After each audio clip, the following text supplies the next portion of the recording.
Hello. Good evening, good afternoon, good morning.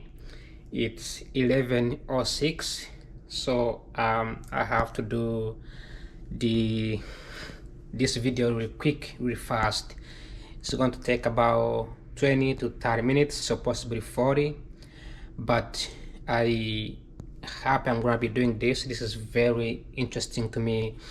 That the whole day I could have done a different video, but I was kind of lagging behind. I was actually writing a research paper for this semester.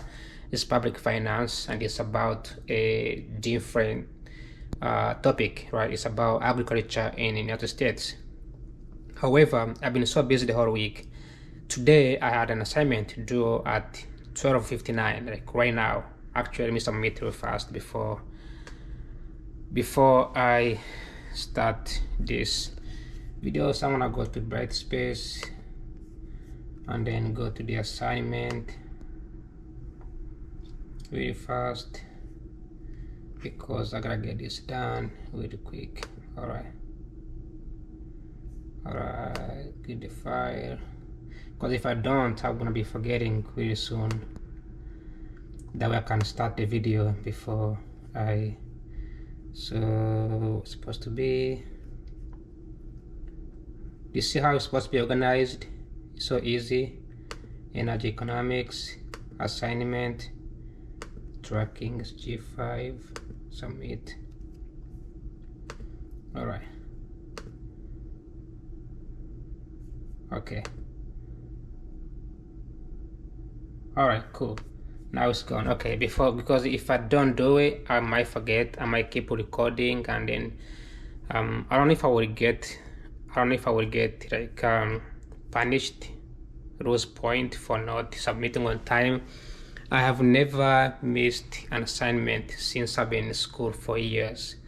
Never missed an assignment. Like on the deadline, I gotta get it done, whether it's good or not. Sometimes I get like raw grades for rushing. People get asked for the extension. I just submit, right? I don't care whatever girls I get. But anyways, so I just finished a case study about Uganda. This semester I'm studying about Uganda, a country that I do come from, and this is the first time I've actually done a case study about Uganda.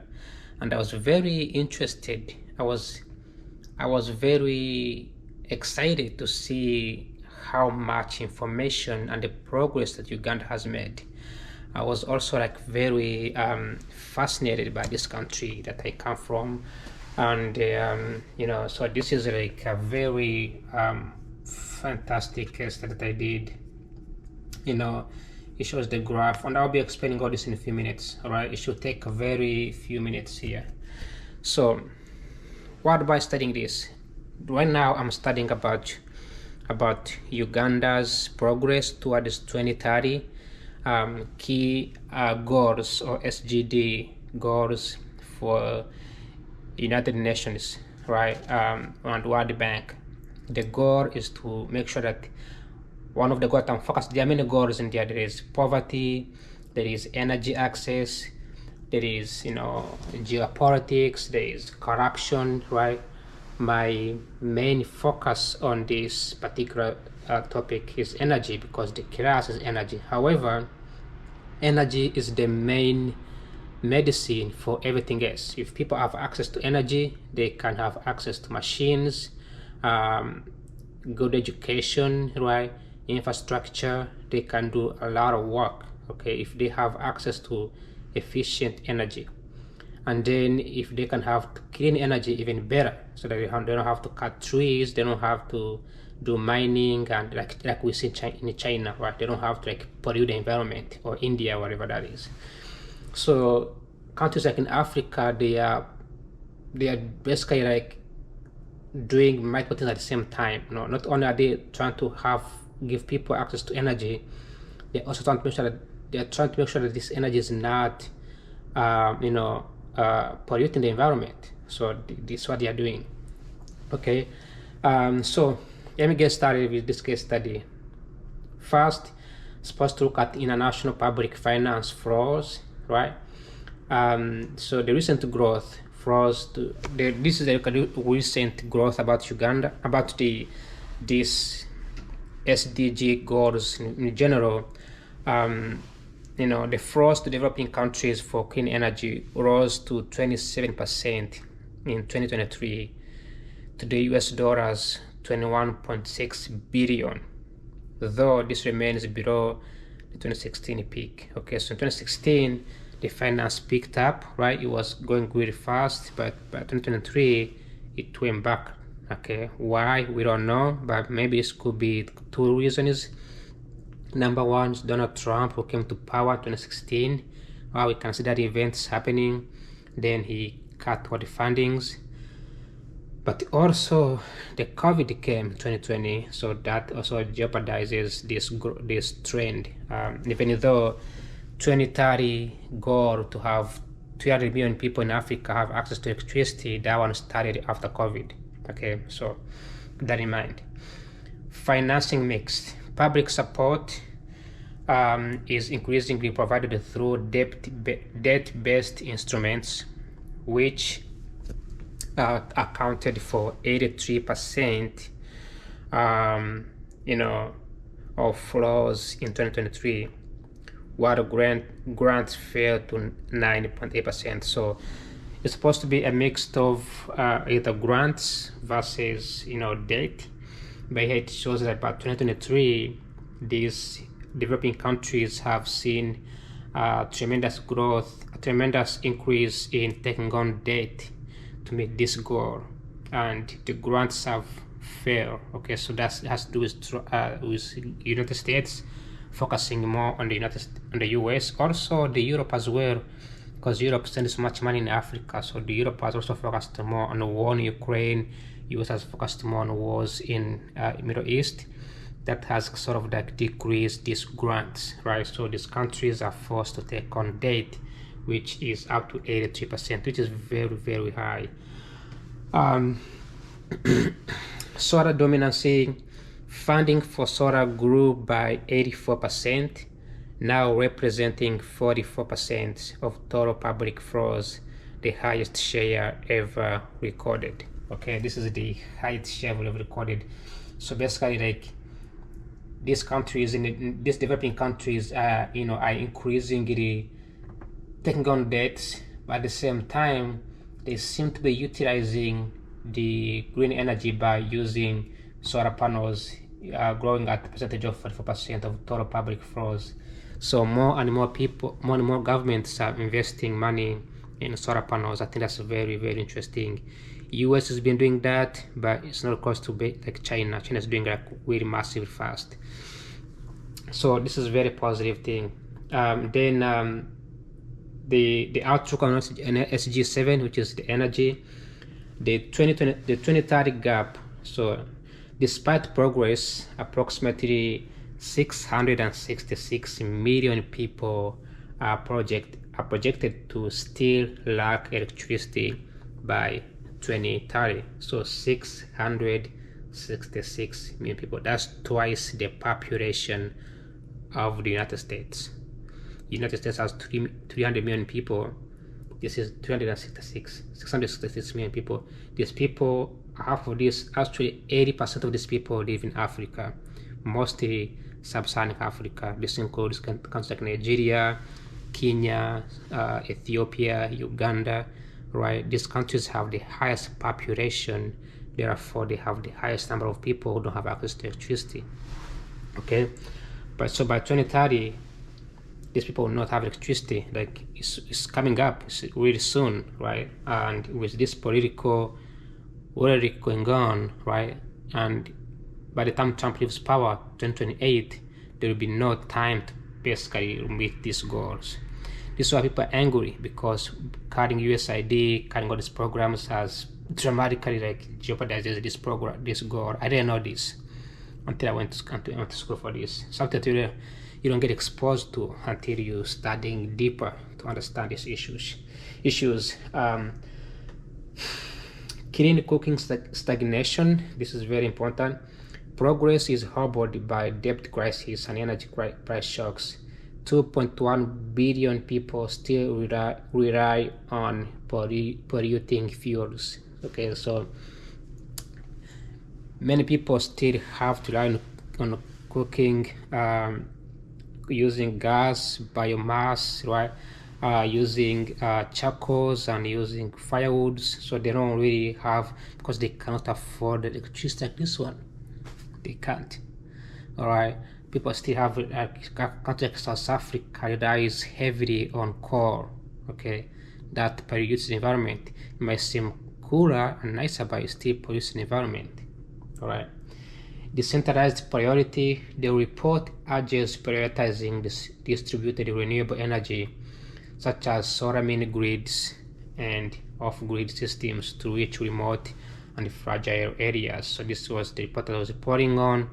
The report suggested that they should focus more on mini grids, okay, because transporting poles and electric poles, or maybe having to build dams, that takes years. But electricity, especially considering that in Africa most countries do have a large amount of sun, right? Sudan, Uganda, Kenya, Somalia, like all these countries do rely on sun, right? Ghana, right, have the large amount of sun, and Zimbabwe, right? These countries, when we give them solar panels, they will be like magic, right? They will have energy, their kids can go to school, they can cook, and they can actually live much better. So another thing to look at how this was like chapter 7. So this is like tracking of SDG 7 targets. This is how we tracking how far we are to reach this goal of energy access. Chapter 7 was about SDG 7 is about energy access. Okay, so energy efficiency lag, right? This is lagging energy efficiency. Global energy intensity. Global energy intensity improved by 2.1% in 2022, but the target must double to 4% annually to meet 2030 goals. So in 2022, we were at 2.1%. We don't know how far we are right now. It's probably like 3 or 2, or even below than that, because of Trump administration's cutting of fundings. And then to meet that goal from 2022 until now, we'd have to double 4% per year, and I don't think that's the case. It's not gonna be able to do that, right? It's very, very hard. So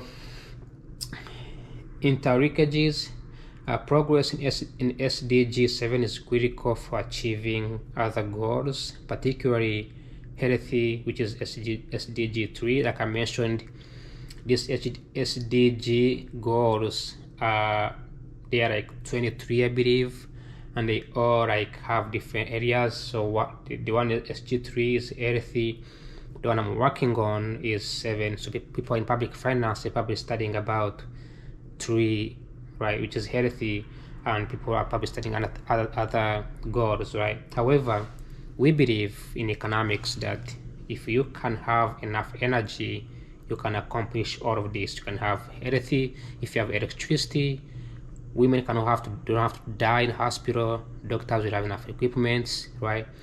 Farmers can have enough electricity to water their plants, right? And they can, schools will have enough laboratory equipment to run the test, right?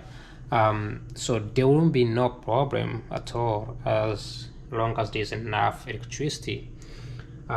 So by ensuring that the SGD 7, the access to electricity, because the problem is Africa in general, not just Uganda but all Africa in general, they have a lot of electricity. Like I said, they have the sun, they have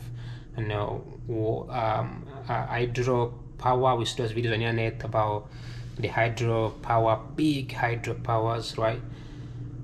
They have, they have minerals, but they don't necessarily have the capacity to transfer these resources to people in the village, in remote areas. All right, and there are many other issues that goes into it, right? Land ownership and private ownership of the land, ports, labor cost, right? It's a lot of work.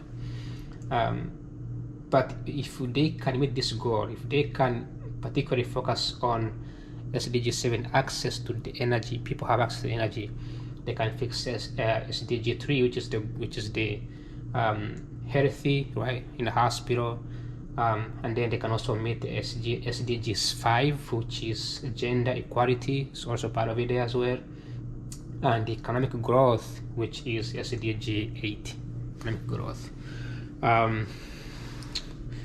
And this has been proven for many years. Like, for instance, Rwanda has done a tremendous job in ensuring that people can have access to electricity.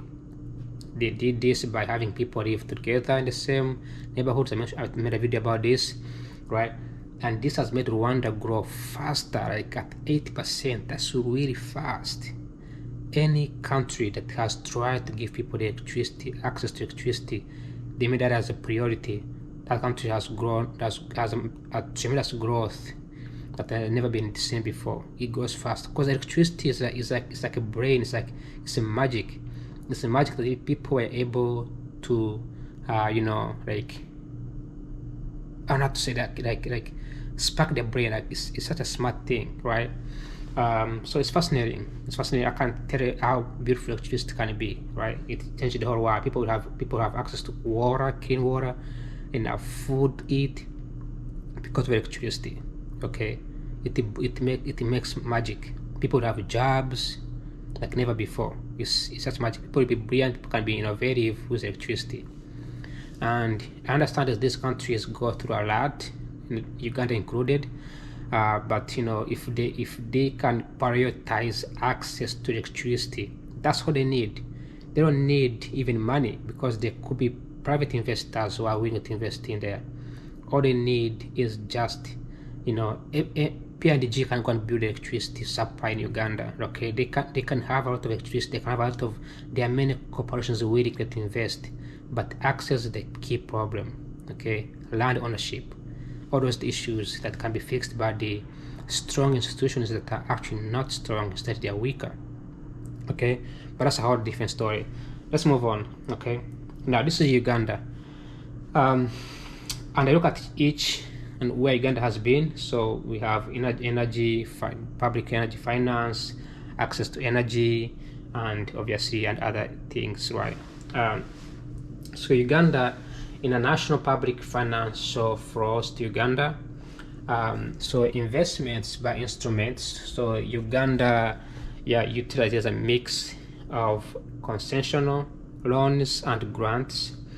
And as far as I know, in 2025, the World Bank announces $2 billion in fresh concessional financing for various sectors, which including energy.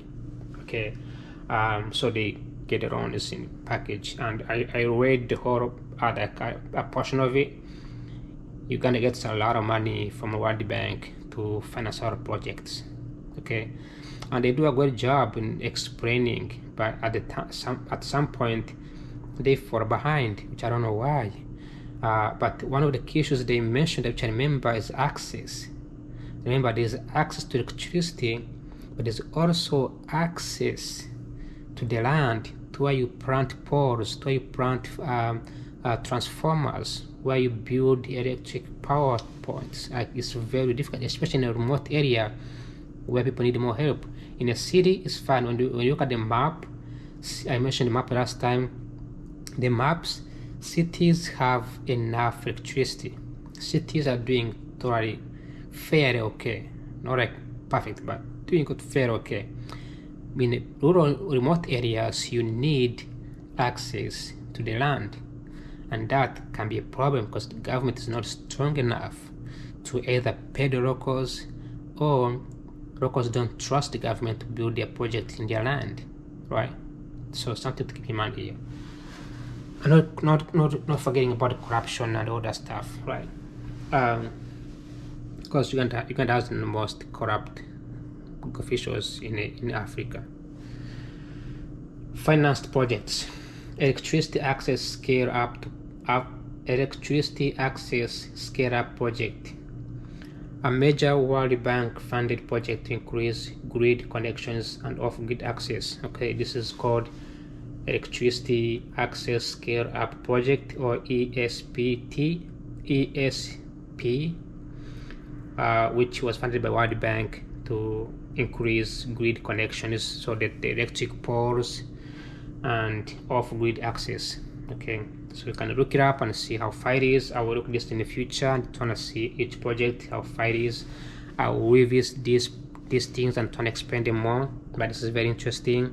This is public available, so that's a good thing about Uganda. They have few things available publicly. We don't know if these are true or not. We just take this we take the word for it, right? Whatever they give us, we are grateful for it, right? It's not like, at least, like North Korea, they are giving us publicly everything. All right, this Karuma hydropower station, this is called Karuma hydropower station.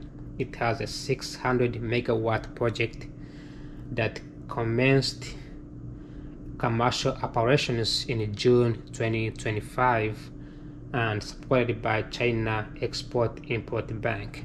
Okay, so this Karuma hydropower station was funded by the Chinese bank called China Export-Import Bank. So China's been doing a great job in helping African countries. So this is something great. Remember, China's growth came because of World Bank. They took on the loans and they boomed. They invested the money in manufacturing and they boomed.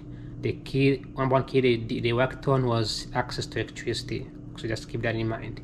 Chinese growth has been based on electricity. Similar to the United States, electricity is magic. But this idea has not yet been clicked in African leaders. They don't just understand how impressive it is to develop a country once you give them electricity. It's like magic. Dorway Island mini grid solar power. So this is solar power. A recently disclosed project with a gross exposure of approximately US dollars 1.6 million as of late 2025. So it's called Dorway Island mini grid solar power. That's the gap that to make sure this is perfect. Then this one is called UREAP2, the second phase of Uganda rural electrification. UREAP stands for the Uganda rural electrification access project, focused on low-income rural areas. Okay, this is the project. So there looks like there was a first project. This is the second one. Now we don't know how effective this was, but hey, that's good. At least, as far as I can see, they have almost 4 projects being funded, and they are both meant to increase energy access to millions of Ugandans. Almost 60% of people in Uganda who don't have access to electricity. Okay, so 60, yeah, I think 60%, almost 5%. All right. So, and then I had the graph here, and this graph, I don't know if you can see from the thing here, but this graph showcases top 20 African recipients of energy finance, and this is the green is for public energy finance, and the bluish color is for private energy finance. And this is blue, or this is looks like navy. This is a navy color. So the number one is Egypt. So Egypt, the government here, you can see it is investing more than the private. So we don't know if that's good or not, but the y-axis represents the billions of dollars being invested, and the x-axis represents countries. So Egypt is being number one in terms of investing in energy. You can see Cairo looks brighter at night on satellites. That's positive. Mozambique pretty impressive. And Mozambique, surprisingly, private sector is investing more money in electricity or financing energy than the government. The numbers are close. There's an equal amount in Nigeria, both private and public financing the energy equally. South Africa is also the same as Nigeria. That's pretty positive. But South Africa is having more. South Africa is using more core energy, which is like climate change issue. So they're trying to shift around. Angola is. This is very impressive. Angola has less in government. Government is putting less money in energy. Private sector is doing more work. So this is positive. If you see a country where the private sector is investing in energy, that means that country is doing an amazing job. Okay, it's not corrupt. It has a good rule of law. It's a sign of a positive outlook. If the private sector is investing in energy, it's the best ever. Because when the private sector invests in energy, that means it's private sector does not invest without the demand and a good relationship with customers. So if when private sectors and the customers can both work together and invest and trade among themselves with less government intervention, it shows a good relationship in a given country. So this tells me, even if I don't know much about Angola, tells me Angola is such a wonderful country. I can tell just from statistics. Just looking at this one, it tells me that Angola is a wonderful country. Morocco is also doing a wonderful job. Ghana, same, a half, private and government. Uganda, it shows that Uganda, the government is investing more than the private, but the private is not that bad. Okay, and also based on the ranking, Uganda is on number 1, 2, 3, 4, 5, 6, 7, 8. So Uganda is on number 8. So it's doing great. Kenya, the government is investing so much money than the private sector. Ethiopia, the government is investing almost everything, almost 90% of the investments comes from the government. So this is maybe the dam that was built on the River Nile. That could be one of the reasons. Tanzania is close to the private. Senegal is a half, government and private. Guinea is investing highly in private. Government is investing more money as the private is investing less. Cote d'Ivoire or Ivory Coast government is investing more. Similar with Tunisia, similar with Zambia. Zimbabwe, the private is investing more than the government. Cameroon is the government doing more, and Rwanda is a half, and Mauritania is also a half. And also when I see Rwanda here, I get really impressive because Rwanda has been growing really fast. Like I mentioned, this Uganda was behind almost Uganda, but how much they have catched up is pretty impressive considering that this country has experienced genocide and many wars. This is such a wonderful thing. It shows the leadership doing a wonderful job here. And this data is from 2012, 2025, 2021. So the numbers may have shifted. And whoever did this research, it's a study. He looked at the FDI, foreign direct investments markets database. He also looked at the M&A dataset, that dialogics, merger acquisition dataset. Okay, so this data M&A dataset tracks the private investments, and then FDI tracks the direct investments. Okay, foreign direct investments, because when the foreign money comes in, they come in the form of either grants or loans. That's FDI, foreign direct investments. Okay, so that makes sense here to do this study. So I feel like this graph was very impressive. Maybe the new one could be different, but this was impressive. I will update it later on.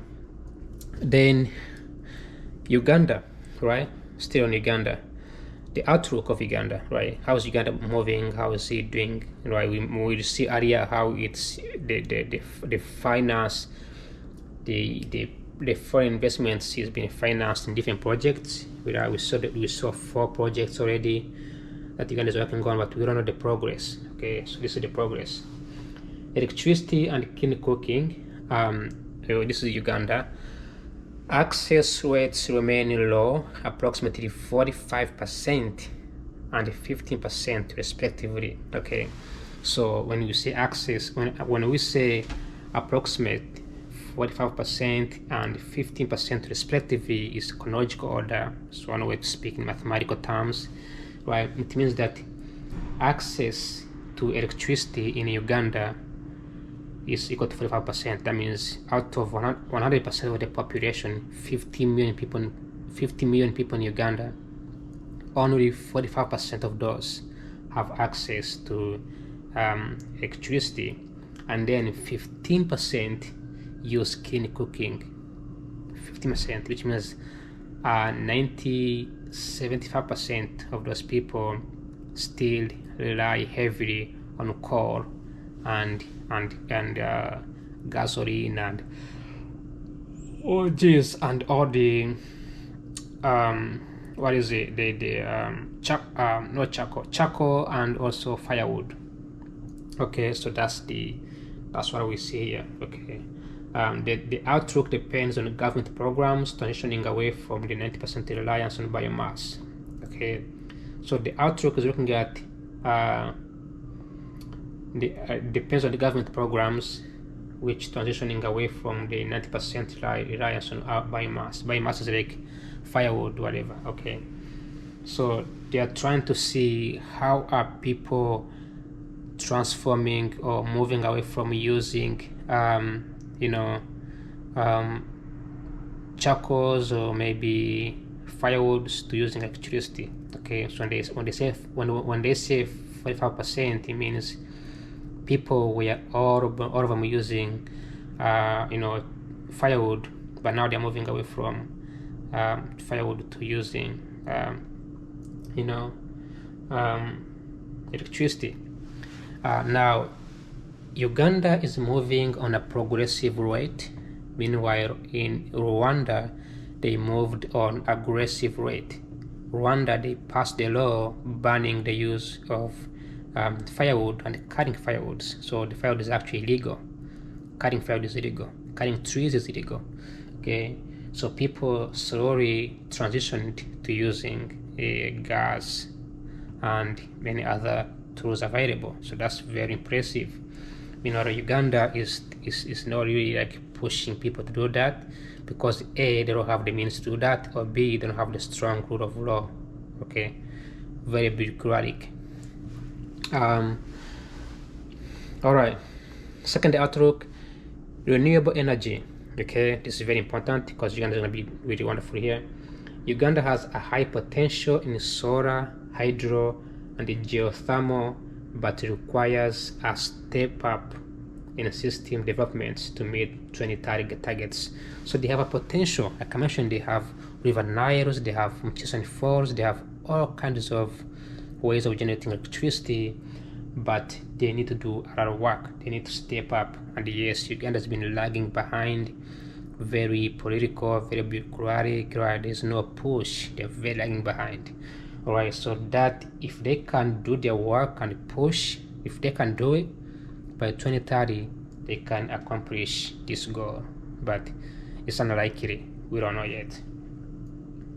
Last time I made a video how Uganda is not really even thinking about meeting this goal. They mentioned how they want to meet. They plan on making. They plan on having 51% of the energy access by 2045, so not even 2030. So that's very unlikely. Energy efficiency. Okay, priorities include expanding transmission, distribution, and enforcing new performance standards under the National Energy Policy 2023.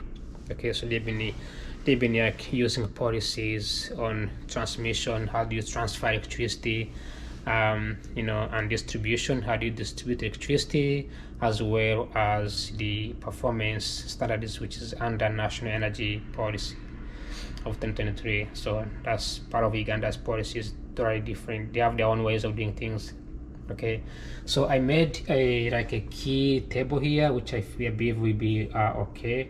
So is Uganda doing? This was a question here, like is Uganda on track? Generally, it's off track. Okay, it's not even close, which is very, because I had a high hopes on Uganda, but this crushed me. Because in the classroom, whenever I talk about this, people laugh at me because the Ugandan president has been in power for 40 years and nothing has been done. So whenever I say from Uganda, it's a shame. Okay, but hey, I hope they'll do better, right? And I hope they will see this video someday and they do better. But this is the key. So the target indicator, electricity access, they are off track, not even close. And observation is that national access is growing but uneven. 85% of those without power reside in sub-Saharan Africa, including rural Uganda. Okay, so 85%. Remember, the total population of people who do have electricity around the world is 666 million people. However, 85% of that's approximately like 500 million people plus, they reside in Africa, particularly in sub-Saharan Africa. That includes Uganda, Kenya, Rwanda, Burundi, Tanzania, South Sudan, Congo, right? Those countries. The second goal, part of the energy access, is cleaning cooking. Cleaning cooking significantly off track. So they are trying, right, on cleaning cooking, but they're still off track. Okay, just trying to be nice to them here, but they're still off track, frankly speaking. Okay, higher population growth is outstripping the adoption of clean stoves. 90% still use wood or charcoal. I call it wood, but this is firewood, right? So this is the problem with Uganda, right? The country is growing really fast. People are giving birth to children in large numbers, and so the challenge here is, how do you meet this goal with the rising population, right? People need to cook, need to eat, and the more kids they have, the more families they have, the less likely they have to rely on clean energy. So they have to use, charcoal or firewood as the means to survive. Okay, so huge problem here. Renewable share is on track, so Uganda has actually good renewable. Uganda is strong in grid renewables, 90% plus hydro, but the total energy share is low due to biomass use. Okay, so the country has a lot of energy on hydro. In fact, it's actually 99% of the electricity in Uganda comes from hydropower, specifically in Kampala and other capital cities in Uganda. However, because of low access, people still have to rely on firewoods and charcoal. Okay, so there is lack of saving for electricity. So key problem here, key issues. Energy efficiency off track, of course, because we know, as I mentioned earlier, the renewable is great, but the energy is not efficient enough. They cannot restore the waste energy because they don't have, people cannot use it because they cannot access it. Okay, so like the most developing regions, improvement is below the required 4% annual rate. Okay, so that's it for this case study, and my hope is that this video will be a wonderful contribution to Uganda, and I hope that someday Uganda will have access to electricity and people will have a chance to pretty much do whatever they want, have what we have here, right? I know there are two things, right? There is having energy access, but also affording it. You can have it, You can push, transfer electricity to people, have access to it, but they cannot afford it. That means it's useless. Okay, thanks for watching. Like always, ciao ciao, and I will see you in my next video tomorrow. Have a good night. Bye bye. Adios, spasiba. Good night.